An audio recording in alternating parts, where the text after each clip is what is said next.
La mayoría de las películas de terror contemporáneas dependen demasiado de los efectos especiales y la edición súper rápida para asustar a la audiencia solo por el simple hecho de hacerlo. Este tipo de películas se dedican exclusivamente a garantizar que el público tenga miedo durante toda la película sin sumergirlas en el misterio y el miedo a lo desconocido.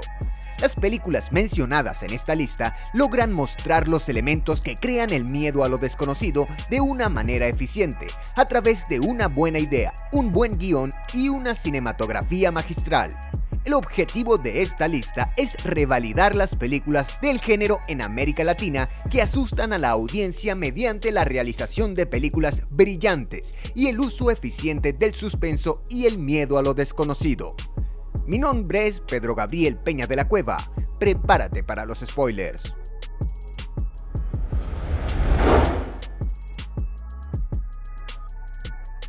Seto Kaizo es un sepultero diabólico. Está obsesionado con engendrar a su descendiente, pero su esposa Lenita no puede tener hijos, por lo que termina odiándola y torturándola.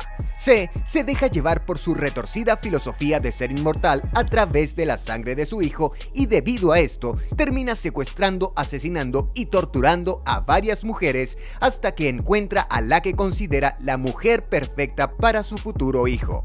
Marins crea uno de los personajes violadores más oscuros y retorcidos, satánicos y asesinos en las películas de terror, especialmente en la historia del cine brasileño. Marins no solo dirige la película, sino que también retrata a este villano diabólico y blasfemo que secuestra, viola y tortura a mujeres y va vestido como si estuviera en el siglo XIX.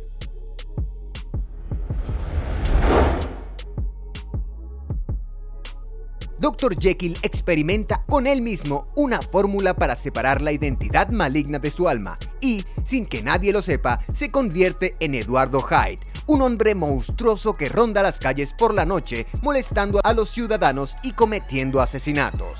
Después de un tiempo, Jekyll comienza una familia y la pone en peligro porque le cuesta transformarse de nuevo en quien era una vez antes de Hyde, haciendo que su alma malvada se apodere completamente de él. Mario Soffici, una figura prominente en el cine argentino, junto con el guionista Ulises Petit de Murat, adaptó la novela de Robert Louis Stevenson, El extraño caso de Dr. Jekyll y Mr. Hyde. Soffici creó una clásica película de terror argentina. No solo dirigió la película, sino que también actuó como el papel principal y logró una de las transformaciones más exitosas del personaje en la historia del cine.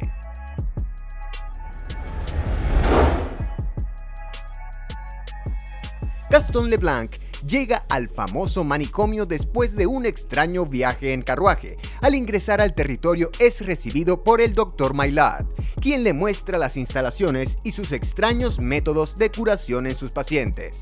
Estos métodos generan un cierto rechazo a Leblanc porque se da cuenta de que hay algo que no funciona bien bajo la dirección de Maillard. Por la noche, Leblanc tiene sueños en los que una mujer se le aparece y le advierte que debe abandonar el manicomio, algo que termina haciendo, pero que es detenido por los hombres de Maillard y también por sus pacientes.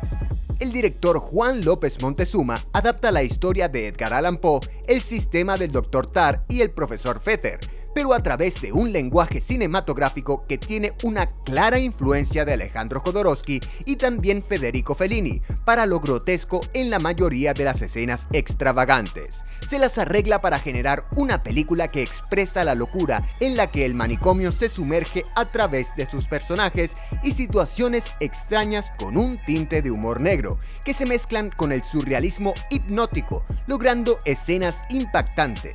Es, por supuesto, la película más extraña de esta lista.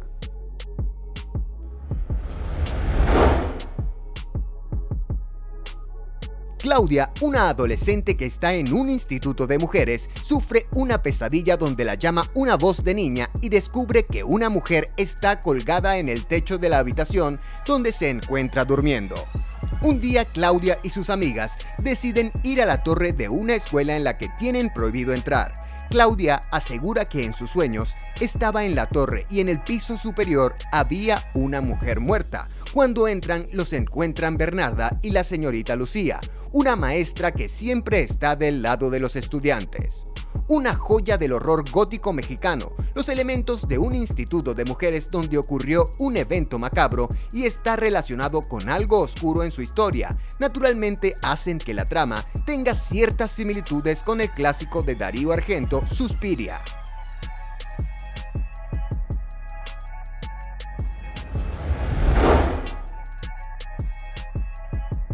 Néstor quiere vender su casa de campo y llama a Laura y a su padre Wilson para restaurarla. Laura y Wilson se quedan una noche en la casa para comenzar a trabajar al día siguiente. Laura está atormentada por un fuerte ruido que proviene del exterior y se vuelve aún más fuerte en el piso superior. Wilson decide subir a inspeccionar a pesar de que se les pidió que no subieran allí. Laura se queda abajo esperando a su padre, pero sabe que estarán bajo la amenaza de un aparente asesino en serie y también presencias paranormales que acechan la casa. Gustavo Hernández basa la historia en un caso real que ocurrió en Uruguay en 1944. El lenguaje cinematográfico utilizado por Hernández tiene su reminiscencia en películas como The Blair Witch Project, Paranormal Activity y REC. Podría considerarse la mejor película de terror latinoamericana de cámara en mano y hay una secuencia completa que predomina en toda la película. Esto permite que la audiencia se sumerja en puro suspenso y horror en tiempo real.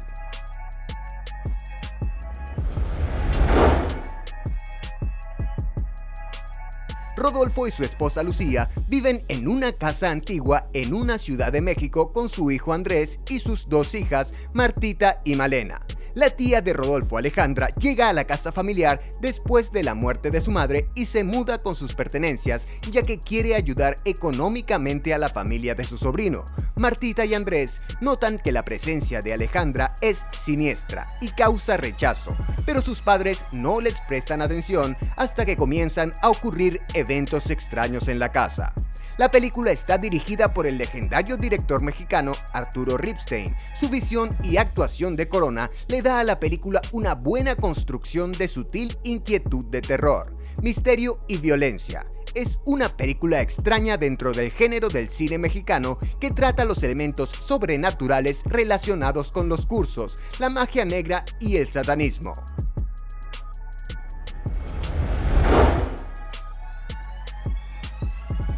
Algunos eventos paranormales ocurren en un barrio de Buenos Aires.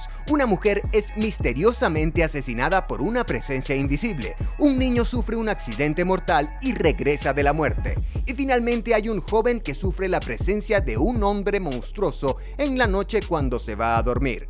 Esta serie de eventos hacen que Llano, un investigador de una compañía de seguros, comience a investigar qué sucede con su amigo el comisionado Funes y también con Rosenstock y Albrecht, dos investigadores paranormales que intentarán aclarar los misterios que tienen lugar en las tres casas afectadas en el mismo vecindario, pero descubrirán que lo que saben será el mayor peligro de sus vidas.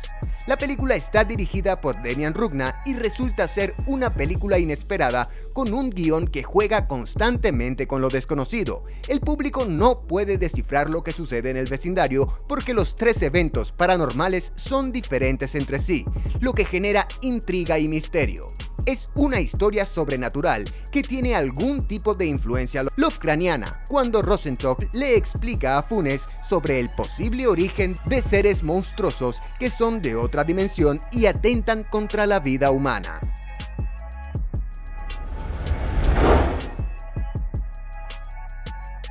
Bernard es un investigador fiscal que quiere capturar a un asesino en serie de niñas. Después de investigar el territorio donde se encontró a la primera víctima, concluye que el asesino debe haber estado en un cabaret cerca del área. Él interroga a la atractiva cantante Amalia, quien vio al asesino la noche del crimen, pero no se atrevió a contarle a Bernard. Unos días después, otro asesinato ocurre en la ciudad y Bernard se vuelve más riguroso en la investigación, mientras que Amalia, sin darse cuenta, abre las puertas de su casa a Teodoro Ulbert, un hombre que parece ser un profesor inofensivo pero extraño, que se obsesiona con la pequeña hija de Amalia. La película es una nueva versión de la película M de Fritz Lang, adaptada al cine argentino. La trama tiene lugar en la ciudad de Buenos Aires y gracias a estos cambios, la película no termina siendo una copia de su predecesora. Por el contrario, se las arregla para hacer un remake original y también tiene varias escenas que rinden homenaje al trabajo de Lang. A veces el director Román Viñoly Barreto retrata la psicosis del asesino a través de su punto de vista, a través de la subjetividad de esta mente asesina y oscura.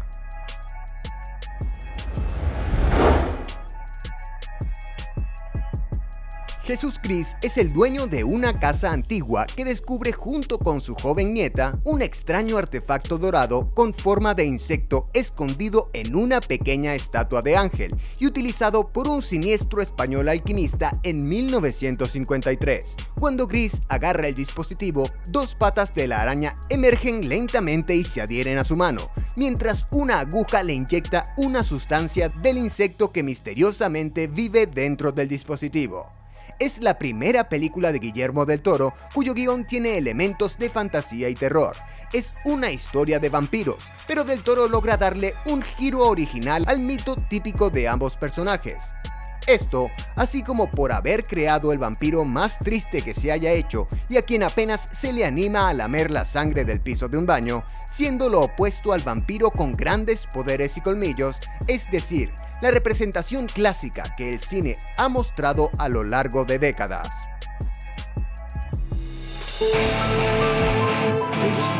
En esta era de avances técnicos podemos producir lo que puede pasar fácilmente. Y antes de llegar a nuestra posición de honor, si te ha gustado el video hasta ahora, recuerda suscribirte y de hacerlo, activar las notificaciones. Comparte. Disfruta. Dale like.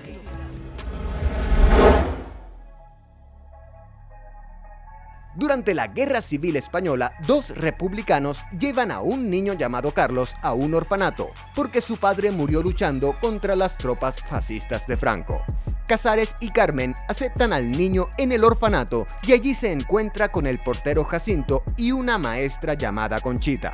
La película es un clásico de Guillermo del Toro. El contexto político y social en el que están inmersos los personajes la convierte en una historia melodramática de fantasmas, pero con su toque original, donde la miseria es traída por los últimos días de la Guerra Civil Española. Todos los personajes estaban involucrados en la desesperación por sobrevivir en el momento más difícil en la historia española. Podría considerarse una historia de fantasmas clásicas con elementos típicos de una historia de monstruos, mezclada con elementos sobrenaturales. Es importante mencionar que Del Toro, junto con su co-guionista Antonio Trasorras, jugó con la idea de que el verdadero monstruo no es el fantasma del niño pequeño, sino un hombre apuesto que no es un fantasma, solo un ser humano que comete atrocidades al dejarse llevar por su avaricia.